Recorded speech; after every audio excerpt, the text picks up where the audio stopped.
Jamen, på den korte bane kan det selvfølgelig betyde, og det er ret sandsynligt jo, at London Mining i hvert fald ikke kommer i gang med projektet herinde i Godthåbsfjorden. Og det er nok mest sandsynligt, at de vil forsøge at afhænde projektet. Det kunne jeg i hvert fald godt forestille mig. Og så er det selvfølgelig muligt, at der kunne være en anden investor, der kunne finde på at overtage projektet. Men på den korte og mellemlange sigt, så tror jeg ikke, det er sandsynligt, at der kommer gang i jernprojektet. Sidste år, der skrev man under på den aftale der. Hvad tænkte du dengang?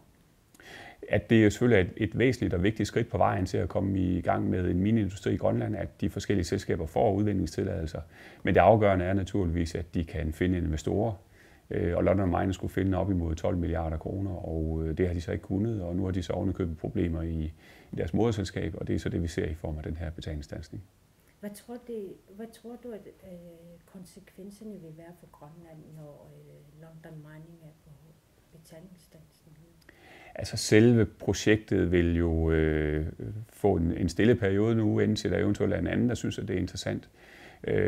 Det skyldes jo, at jernpriserne er meget lave for øjeblikket, så om der er en direkte afsmittende virkning til andre projekter, det er jeg ikke sikker på. Men det viser noget om, at råstofsektoren er presset. Det er den sådan set overalt i verden, så det er ikke specielt for Grønland. Og det viser selvfølgelig også, at Grønland har brug for, at man er særlig opmærksom på at have nogle vilkår, der er attraktive for råstofbranchen, for ellers får vi nok ikke gang i ret meget, som det her også er et eksempel på.